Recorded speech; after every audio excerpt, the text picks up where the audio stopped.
अस्सलाम वालेकुम एवरीवन, मेरा नाम किरण है और आप मुझे लाहौर बुक क्लब के यूट्यूब चैनल पे देख रहे हैं, जो कि एक बुक रिव्यू चैनल है, made by me and Adnan Moiz.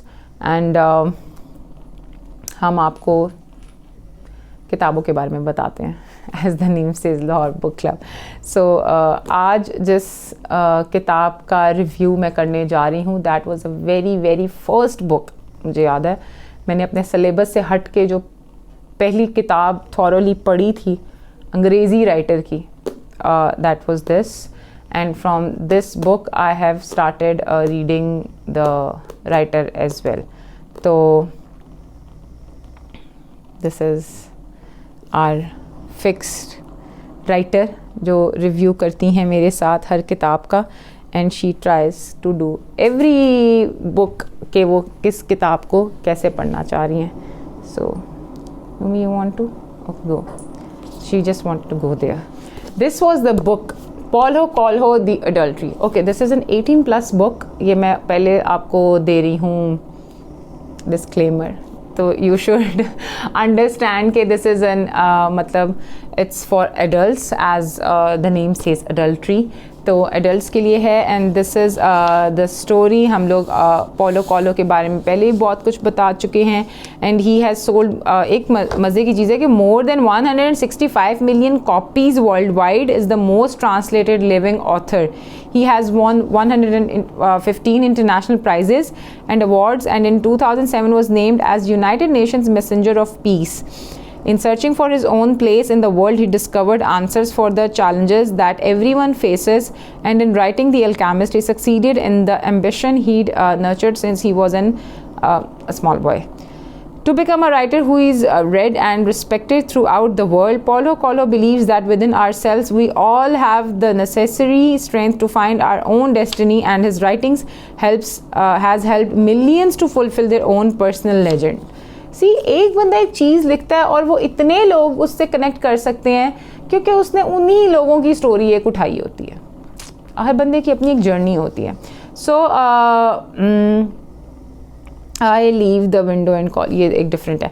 So about coming back to this particular book, it was the first book which I have read, and after that, and I मतलब पहली किताब ही आप ये पढ़ें किसी अंग्रेज़ी राइटर की। मैं शुरू से किताबें नहीं पढ़ती थी, मैंने इस किताब के बाद किताबें पढ़ना शुरू की थी। ये 2-3 किताबें हैं जो मैंने इकट्ठी ख़रीदी थी, मतलब अडल्ट्री एक पहली मैंने ख़रीदी, मैंने पढ़ी, और उसके बाद मैंने फिर ज़ाहिर पॉलो कोएल्हो की बाकी सारी किताबें जो हैं वो जोक दर जोक जो है वो लेना शुरू कर दी। About this book, sometimes you have to lose yourself to discover who you are. I guess not sometimes, every time you have to lose yourself to discover who you are. I think so. A woman in her 30s begins to question the routine and predictability of her days. In everybody's eyes, she has a perfect life, happy marriage, children, and a career. Yet what she feels is an enormous sense of dissatisfaction. All that changes when she encounters a successful politician who had years earlier been her high school boyfriend. As she rediscovers the passion missing from her life, she will face a life-altering choice. हम लोग already a disclaimer that it's an 18+ book. So हम लोग इन चीज़ों पे शायद हमारी society में इतनी ज़्यादा बात नहीं होती, गोरों की सोसाइटी में ज़्यादा इन चीज़ों पे बात हो जाती है, वेस्ट में इस चीज़ पे ज़्यादा बात हो जाती है, that if a woman is married and having children and if she still wants to go out and find herself, so they are like okay you can go. तो वो बुक का नाम जैसे अडल्ट्री है, she was having an extra marital affair, and then उसमें वो अपने आप को वो मतलब देखती है कि मेरी क्या प्रेफरेंसेस हैं, मुझे ज़िंदगी से क्या चाहिए था, अभी मेरे पास क्या है, and what I can do more for it. तो ये उस किताब पे है। Paulo Coelho is a writer who has touched the life of an आम इंसान। क्योंकि वो एक journalize concept I think so होता है, क्योंकि देखें अगर वो कुछ चीज़ें पर्टिकुलर एक सोसाइटी के बारे में होती हैं, कुछ चीज़ें बिल्कुल जर्नल होती है, एक spiritual journey, devotion, connectivity to the almighty. एक हर इंसान इस चीज़ की ख्वाहिश रखता है, क्योंकि हर इंसान मुख्तलिफ अपने हम लोग प्रॉब्लम से गुजरते हैं जहाँ पे हमें कुछ समझ नहीं आता, तो we tend towards our religion, we tend towards के मदद किसी से हमें चाहिए, हम अल्लाह की तरफ जाते हैं, हम we try to find the real reason of being here on the earth. तो वो एक मतलब हर इंसान की एक जस्तजू वो होती है, लेकिन फिर कुछ स्टोरीज ऐसी होती हैं जो स्पेसिफिकली एक कल्चर को, एक टैबू को टारगेट कर रही होती है। जैसे हमने एलिफ शफक की द बास्टर्ड ऑफ इस्तांबुल पढ़ी थी, it was targeting one specific topic. Now this book the adultery is targeting one specific topic जो कि जर्नलाइज भी हो सकता है, लेकिन वो स्पेसिफिकली एक टॉपिक है. मतलब एक औरत अपनी एक शादी में खुश नहीं है, वो एक औरत कहीं पे भी हो सकती है दुनिया में. मतलब फॉर एग्जांपल वो पाकिस्तान में हो सकती है, वो इंडिया में हो सकती है, वो मलेशिया में हो सकती है, वो इंडोनेशिया में हो सकती है. जी वो एक औरत है जो अपनी शादी से खुश नहीं है, लेकिन वो ज़रूरी नहीं है कि वो अपनी उस नाखुशी का इजहार करने के लिए एक्स्ट्रा मैरिटल अफेयर में ही जाए. They can take a divorce, वो सेपरेट हो सकते हैं. दे कैन, अगर उनके बच्चे हैं तो वो को पेरेंट कर सकते हैं. हम लोग अब ऐसे बहुत ज़्यादा लोग देख रहे हैं with the passage of time they are getting the divorce but they are co parenting. मतलब सेपरेट हो रहे हैं लेकिन वो बच्चे के लिए वो वहीं पे अवेलेबल हैं. वो बच्चे को नहीं कह रहे कि यू हैव टू चूज़ कि आप उस पर एक डाल दें चीज़. So in this book, in this story, a women मतलब वो अपनी, उसके पास उसका हस्बैंड है, बच्चे हैं, करियर है, बट स्टिल शी फेल्ट के she is destined to be something else. और वो एक उस सारे में एक इंसान से मिलती है जो कि उसका पुराना बॉयफ्रेंड होता है. वो उससे मिलने के बाद कोई एहसास होता है कि अच्छा मुझे अपनी लाइफ चेंज करनी चाहिए. अब वो अपने हस्बैंड के पास वापस गई है कि नहीं गई, ये मैं आपको नहीं बताऊंगी, ये आपको किताब पढ़ के पता चलेगा, because I do not want to disclose the whole story, but it's a very interesting book. आप इसको एज अ एक केस स्टडी के तौर पे भी पढ़ सकते हैं कि अच्छा ये ऐसा हुआ है. और फिर आजकल हम लोगों ने ड्रामाज में, फिल्म्स में, मूवीज़ में इतना कुछ देखना शुरू कर दिया, बल्कि यहाँ तक कि औरत अपने हस्बैंड को पैसे की खातिर छोड़ के चली है कि जो उसको एक अमीर बंदा चाहिए था. So that was a very famous drama and everyone liked it, everyone praised it.